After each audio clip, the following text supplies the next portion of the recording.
नमस्कार भाई बहनों। आप देख रहे हो द सोशल ट्रिब्यून। आज की वीडियो में हम बात करने वाले हैं दो तरह के टॉपिक के ऊपर। पहला टॉपिक है मॉडर्न भक्ति और दूसरा अंधभक्ति। ये दोनों है तो रिलेटेड भक्ति से, पर इनका लेना देना कुछ नहीं है भक्ति से। मैं आपको पहले क्लियर कर देना चाहता हूँ, मैं किसी भी धर्म की डिसरिस्पेक्ट नहीं करूंगा इस वीडियो में। मैं सिर्फ वही उन्हीं तथ्यों पे बात करूंगा जो आजकल की सोसाइटी में नॉर्मलाइज कर दिए गए हैं, न्यू इंडिया में न्यू नॉर्मल कर दिए गए हैं। और फिर बाद में हम न्यू इंडिया वाले लोग आरोप लगाते हैं कि हमारा कल्चर, हमारा ट्रेडिशन, हमारी प्रथा को ये घुसपैठ, ये ज़्यादा बच्चा पैदा करने वाले, या जिनका दूर दूर तक इस प्रथा, इस कल्चर, इस ट्रेडिशन से लेना देना नहीं। अब बढ़ते हैं वीडियो की ओर। जैसे कि आपको पहला टॉपिक मैं आपको क्लियर कर देता हूँ मॉडर्न भक्ति के ऊपर। मॉडर्न भक्ति में आजकल आप देखें जैसे नवरात्रा गया है, उसमें लोग डांडिया करते हैं, गरबा करते हैं। इन पहले मैं आपको गरबे का थोड़ा इतिहास बता देता हूँ। What the fuck? मतलब हम लोग डांडिया के लिए आए हैं, हिस्ट्री सुनने आए दीपक जलाकर माता रानी के पास और चारों तरफ उसके एक इस तरह का नृत्य करते थे जिसे हम गरबा बोल देते हैं या गरबा करते थे। माता रानी की आराधना में, माता रानी को खुश करने में गरबा किया जाता था। उस समय उस कल्चर में कोई ड्रेस कोड नहीं होता था, कोई कपल की रिक्वायरमेंट्स नहीं होती थी, जिस तरह से आजकल गरबा नाइट पे माता की पूजा के लिए सिर्फ कपल अलाउड है। मानो कि वो कोई गरबा नाइट नहीं, कोई रेव पार्टी की नाइट चल रही हो। और दूसरी चीज डांडिया, जो कि काफ़ी मिसअंडरस्टूड करवा दिया गया है हमारे पूर्वजों द्वारा, या जो लास्ट जनरेशन थी हमारी उसके द्वारा।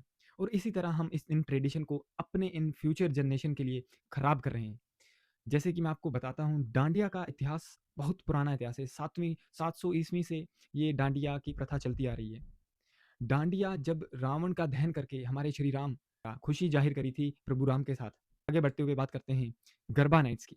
हाल फिलहाल में आप देख सकते हो कि कुछ लड़कियां गरबा या डांडिया नाइट जाने से पहले पहले तो उन्होंने एक सोशल मीडिया पे स्टोरी लगानी है, एनी पासेस प्लीज। ये हर एक इंसान की अपनी अपनी श्रद्धा है कि वो कहाँ पे और किसके साथ क्या चीज़ शेयर करना चाहता है। चलो फिर उसके बाद ये रील्स डालते हैं, shopping for Navratri night, shopping for dandiya night. इन्हें इन्हें कोई लेना देना नहीं है, कोई फ़र्क नहीं पड़ता माँ दुर्गा की पूजा से, इन्हें नवरात्रि की पूजा से कोई फ़र्क नहीं पड़ता। इन्हें फ़र्क पड़ता है तो सिर्फ़ डांडिया नाइट का, क्योंकि डांडिया नाइट ही वो इनके लिए फेस्टिवल बनता है। जैसे कि आप लोग आजकल देखते होंगे, कुछ मैं हर एक लड़की के ऊपर ब्लेम नहीं करना चाहता, और पहले ही मैं क्लियर कर देता हूँ, मेरा किसी के ड्रेस चॉइस को लेके, किसी के खाने-पीने, रंग, भेदभाव, जाति, धर्म, किसी को लेके मैं किसी तरह का मुझे मतभेद नहीं है किसी से। मैं सिर्फ़ स्पेसिफ़िक उन लड़कियों को टारगेट कर रहा हूँ, जो बैकलेस टॉप पहन के लड़के-लड़कियाँ डांडिया नाइट पे आते हैं, गरबा नाइट्स पे आते हैं, और जो जब उस समय माँ दुर्गा की पूजा चल रही होती है, उसी पंडालों में, वही पंडाल पूजा वाले जहाँ पूजा स्थल है, वो खाली सुनसान पड़े रहते हैं। और भीड़ कहाँ होती है? आप सही गेस किए, भीड़ होती है डांस पंडालों में। मानो कि वो कोई डांस, वो कोई खुशी जाहिर करने का पंडाल नहीं बनाया गया, वो एक ऑर्गेनाइज्ड नाइट क्लब बना दिया। लड़के-लड़कियाँ बैकलेस, फ्रंटलेस टॉप टॉप साड़ियाँ पहन के आते हैं, वहाँ पे इस तरह से डांस करते हैं कि जैसे समझो कि पहली बार ज़िंदगी में नाचने को मिला है। और बेशर्मी की इतनी ज्योति स्थापित की गई है या उजागर की गई है, और उसी तस्वीर के सामने बैकलेस, फ्रंटलेस टॉप डाल के लड़के-लड़कियाँ अंधाधुन डांस कर रहे हैं। किन भजनों पर? आपको क्या लग रहा है वहाँ, वाह मे माँ मेरी रानी तू, माँ माता रानी, इस तरह के भजन नहीं, नहीं, ये तो कुछ भी नहीं है। ये तो ओल्ड स्कूल ऑर्थोडॉक्स गरीबों का काम है। हम थोड़े अमीर लोग हैं, हम अमीर सोसाइटी में रहते हैं, तो हम डांस करेंगे शीला की जवानी, मुन्नी बदनाम हुई, कमरिया। हम इन गानों पे डांस करते हैं। कहाँ पे डांस करते हैं? माता रानी के जागरण के पंडाल के सामने, अधनंगे होके। तुम्हें सोशल मीडिया पे गेट रेडी विद मी मनाना है, तुम्हें कच्छी पहननी सिखानी है, तुम्हें जुराबें पहननी सिखानी है, तुम्हें टॉप, पैंट, पजामा, हेयर कट कुछ भी करना सिखाना है, सिखाओ। कोई नहीं रोकता। पर जब बात किसी ऐसी प्रथा की आ जाती है जो 700 ईस्वी से चलती आ रही है, जो आज से कई हजारों लाखों सालों पहले जो प्रथा चली थी, वो आज भी चली आ रही है कि नाइट क्लब में माता की पूजा चल रही है, ना कि माता की पूजा की स्थल की जगह कोई डांडिया का महोत्सव मनाया जा रहा है।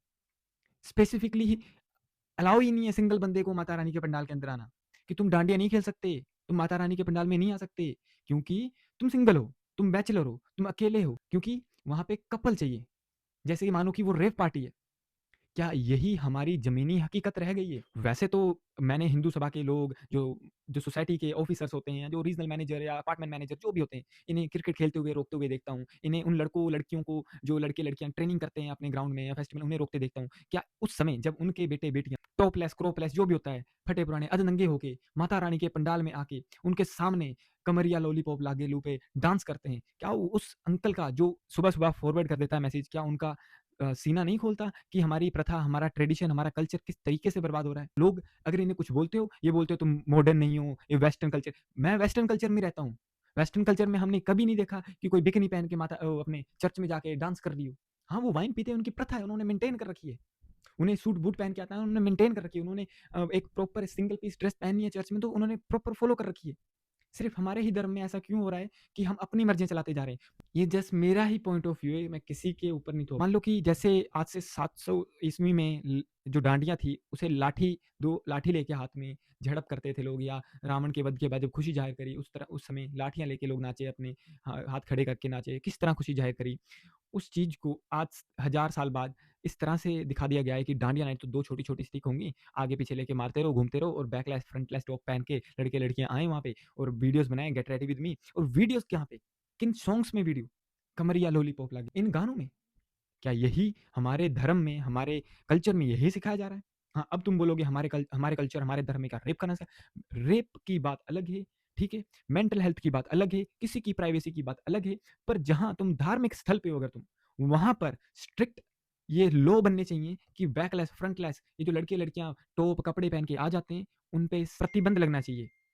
क्योंकि ये चीज आने वाले समय में, मान लो आज से 2110 में, 2120 में, या 2210 में जब डांडिया खेली जाएगी, उस समय की जनरेशन को क्या लगेगा? उस समय की युवा पीढ़ी तो ये सोचेगी ना कि शायद ये कोई डांडिया नाइट है। और डांडिया नाइट भी तब, मैं यकीन मानूं, तब डांडिया नाइट भी बीच साइड मूव हो चुकी होगी तब तक।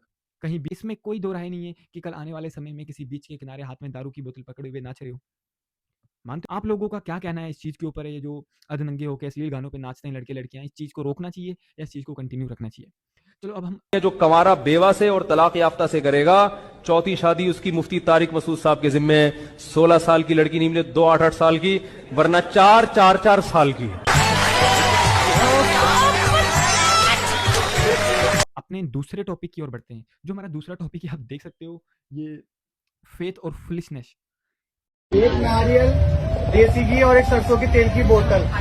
भैया ये तक भी नहीं ला सकते तो अपने कृपया करके अपने घर लौट जाया करो। साफ सीधी बात है सबसे, जो दरबार में आएगा। ये कि जो बाबा हैं, इसके जो पैर धो के पिए जा रहे हैं पानी। आप यकीन मानो, देखिए, जब हमारे साईं बाबा ने कहा सबका मालिक एक है, जब हमारे पंजाबी कल्चर में लिखा लिखा गया एक ओंकार, एक ही है सब, है ना, सब एक है। तो फिर ये बाबा जी इस तरह के पाखंडी साधु पंडित किस तरह से अपने आप को सर्टिफाइड भगवान बोल देते हैं? किस तरह से अपने आप को कोई ब्राह्मण बोल देता है? किस तरह से अपने आप को कोई पंडित बोल देता है, अगर सब एक है? और मैं दूसरी बात ये करना चाहता हूँ कि लोग इतने अंधे, ब्लाइंडनेस किस किस हद तक इन बाबाओं को मानने लग जाते हैं? उनके दिमाग में क्या चलता होगा ऐसा? फूलों की लाशों में जिंदा है तो आसमान में उड़ने की। या पैर धो के पीने पड़ रहे हैं? किस तरह का घटिया दिमाग, किस तरह की जीरो सेंस रहा होगा उनके दिमाग में कि वो इन इन पाखंडी बाबाओं को अपना गुरु मान रहे हैं, अपनी आराधना कर रहे हैं, उनकी तपस्या कर रहे हैं। एक तो ये जो नया ट्रेंड 2016-17 से स्टार्ट हो गया है, कोई पर्ची निकाल के अपना शक्ति शो करता है। कोई कहता है मेरे पास हनुमान जी का नंबर है, कोई कहता है मेरे पास शिव जी का नंबर है, कोई बोलता है जी माँ सीता तो मेरे पास इधर रहते हैं, कोई बोलता है जी मैं कृष्ण मेरे दोस्त हैं। कृष्ण जी के बचपन के रूप को लड्डू गोपाल जी ने, हम जब वो कृष्ण भगवान ही है, तो क्यों फिर एक छोटी सी मूर्ति बनाई जाती है लोहे की या सोने की या चांदी की?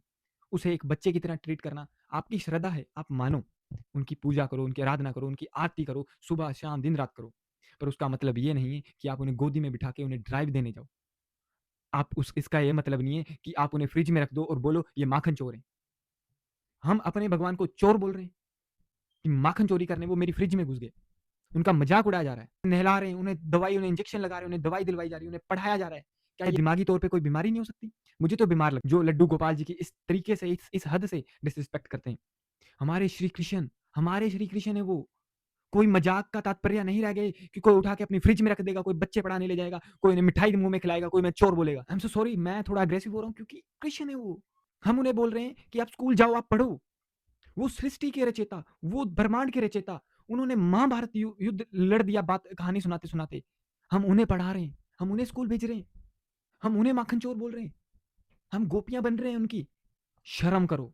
मना नहीं कर रहा कोई, आपको आप प्रार्थना करो, आराधना करो, तपस्या करो, भक्ति करो, सिद्धि लो, कुछ करो, पर आपको किसने हक दे दिया हमारे श्री कृष्ण के बाल स्वरूप को लाकर एक लोहे, एक चांदी या एक गोल्ड के उसमें उनकी एक मूर्ति बना के गोल सा मुखड़ा डाल के उनके ऊपर सर पे उनके चोटी बांध के और उन्हें कपड़े पहन के घुमाते फिर रहे हो, उन्हें पार्क में घुमा रहे हो, उन्हें किसी कुत्ते के साथ बिठा जा रहे हो, उन्हें किसी फ्रिज में डाल रहे हो कि माखन चोर है। नहीं, किसी ने हक नहीं दिया। ये धर्म है, ये प्रथा है, ये कल्चर है। कल्चर को जैसे धीरे-धीरे चेंज होता है ना, इसी तरह से कल्चर चेंज होते हैं और बाद में आने वाली पीढ़ी बताऊँ क्या किस पे ब्लेम लगाती है? अरे ये तो घुसपैठिए हैं, इनके कारण हमारा धर्म खतरे में है, इनके कारण हमारा कल्चर खतरे में है। अरे ये तो सिख है, अरे इनके कारण हमारा धर्म खतरे में, इनके कारण हमारा कल्चर खतरे में। ये मुद्दे उठते हैं बाद में। गलतियाँ किनकी रहती हैं? हम जैसे लोगों की। हम वो लोग हैं जो एक नॉर्मल इंसान के पैर का पानी धो के पी लेते हैं। सो मैं सभी से रिक्वेस्ट करना चाहता हूँ, ये जो पाखंडी साधु साध्वी या ब्राह्मण पंडित जो भी बने हुए हैं, मैं इन पे कोई कमेंट नहीं पास करना चाहता। इन पे हज़ारों लोग प्रतिदिन वीडियोज़ बनाते हैं और मेरा तो अभी 5-6 सब्सक्राइबर वाला यूट्यूब चैनल है, तो मैं क्या ही इस चीज़ पे कमेंट डालूँगा और माफ़ी चाहता हूँ अगर आपसे कोई गलती हुई है मेरे से, आपके सेंटिमेंट्स हर्ट हुए हों। अगर आप सच में सेंटिमेंट आपके हर्ट हो गए तो होने दो। अगर आप हमारे कृष्ण जी की इतनी बेइज़्ज़ती करोगे, इतनी उनकी डिसरिस्पेक्ट करोगे, उन्हें चोर बताया जाएगा, उन्हें माखन चोर, उन्हें उनकी गोपियाँ तुम बनोगे, तो सॉरी अगर आपको हर्ट होता है होने दो। डज़न्ट हमें कोई फ़र्क नहीं पड़ता। आपको रिपोर्ट करनी है, आपको डिसलाइक करना है, कर सकते हो। और जो एग्री हैं प्लीज़ लाइक, शेयर, सब्सक्राइब करके जाना और आप देख रहे थे the social Tribune. Thank you.